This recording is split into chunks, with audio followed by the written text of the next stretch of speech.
केंद्रीय बजट 2026-27 आ चुका है। निर्मला सीतारमन ने 9वीं बार ये बजट जो है वो पेश किया। भाषण और बजट भाषण में कई महत्वपूर्ण बातें और तमाम बातों पर चर्चा के लिए आज हमारे साथ सीए जेपी शर्मा हैं। सर, सबसे पहले आपका स्वागत है। और इससे पहले भी जो हमारी बातचीत हुई उसमें भी आपने यही बात दोहराई थी कि रिफॉर्म्स पर ध्यान दिया जाएगा और बजट बिल्कुल वही रिफॉर्म एक्सप्रेस के तौर पर ही पेश हुआ है। जी बिल्कुल, यही उम्मीद थी कि जो बजट है वो 2047 की तरफ फिर से एक नया कदम होगा और इंफ्रास्ट्रक्चर और बाकी कई छोटी छोटी चीज़ें, चाहे वो महिलाओं के लिए हो चाहे युवाओं के लिए हो, वो सभी बातों का खास ध्यान रखा गया है। क्या कुछ खास चीज़ें जो है वो पॉइंट आउट आम लोगों के नज़र से वो जो हट जाए, लेकिन आप जो है वो अपने पैनी नज़रों से देख रहे हैं इस बजट में? नहीं, अगर बाकी चीज़ों को ध्यान, चाहे वो डायरेक्ट टैक्स की हो या बाकी, डायरेक्ट टैक्स में कई छोटी छोटी चीज़ों का मैडम ने इस बार ध्यान रखा है। चाहे वो इनकम टैक्स में जहाँ पे डिस्प्यूट होता है वहाँ 20% की जगह 10% जमा करना हो, या टीसीएस पे रेट घटाना हो, या कई चीज़ें हैं जिनको खास ध्यान रखा गया है। जो बुद्ध सर्किट है उसको डेवलप करना हो, इससे युवाओं के लिए 5 यूनिवर्सिटी, महिलाओं के लिए जो हर जिले में हॉस्टल की जो सुविधा है, ये एक सोच है जो ये दिखलाती है कि हर एक व्यक्ति के लिए कितना कंसर्न है। बजट में क्या कुछ नई बातें निकलकर सामने आई है जो उम्मीद थी कि होगा ऐसा?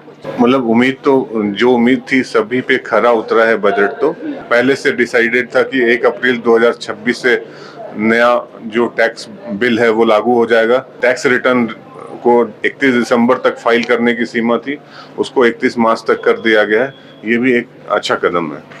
लोगों के लिए राहत भरी जो चीज़ें सस्ती महंगी होती है वो सब क्या क्या है? वो एक बार बजट पूरा देखने के बाद ही बता पाएंगे। जैसे टीवी में जो देखा कि मोबाइल और ये सब चीज़ें सस्ती, जो रोजमर्रा की चीज़ें हैं वो सस्ती हुई।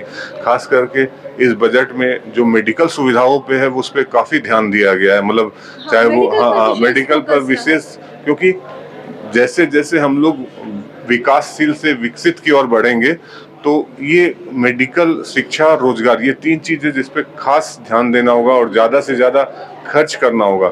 और जो जब तक हम लोग एक स्वस्थ जीवन नहीं दे पाएंगे तब तक बाकी चीजों के लिए कोई मायने नहीं रखता। इसलिए मेडिकल फैसिलिटी डेवलप करना, मेडिकल पे ज्यादा खर्च करना, यही निशानी है कि अब हम लोग विकसित हो रहे हैं। पर्यटन की ओर भी विशेष ध्यान इस बार तरफ भी इस बार अब विशेष ध्यान दिया गया ताकि लोग को प्रोत्साहन दिया जाए कि वो जो बाहर जाते हैं, ठीक है, जिनको बाहर जाना है वो तो बाहर जाएंगे, लेकिन जो जिनकी इच्छा होती है कि हम पहले अपने देश को घूम ले पूरी, उसके बाद बाहर जाएं, तो जब देश घूमने निकलते हैं तो जो सुविधाएं नहीं होने के कारण वो उनके बच्चे हतोत्साहित होते हैं कि हम नहीं पापा, आपने झूठ मूठ हम लोगों को इंडिया का लालच दिया। तो वो भी मतलब सुविधाएं डेवलप हो जाए, लोग खर्च करने को तैयार हैं लेकिन सुविधाएं तो हो। तो दोनों बात, सस्ता भी करना और सुविधाएं भी रखना, दोनों चीजें जरूरी हैं।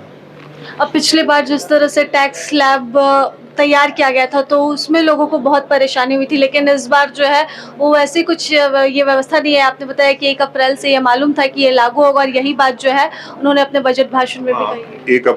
1 अप्रैल 2026 जो नया टैक्स बिल है वो लागू हो जाएगा, जिसमें बहुत सारी चीजों का सरलीकरण किया गया है। लोगों को परेशान ना होना पड़े, लोगों को हर बात को समझने के लिए अपने, ठीक है, प्रोफेशनल्स उनकी मदद करने को तैयार है, लेकिन कुछ बातें वो खुद भी समझे और उनको ये जानकारी हो कि क्या नहीं करना है, क्या करना है, ताकि वो मतलब जो अलग अलग सेक्शंस और कोड्स और उसके जंजाल में ना फंसे, उनको क्लियर हो चीजें।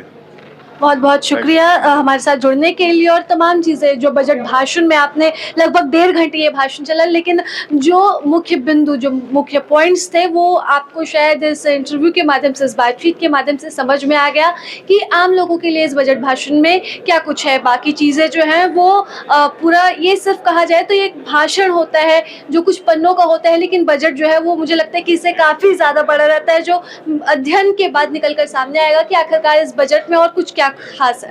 फिलहाल इस रिपोर्ट में बस इतना ही। सहयोगी आयुष राज के साथ मैं राजलक्ष्मी, बस इतना ही।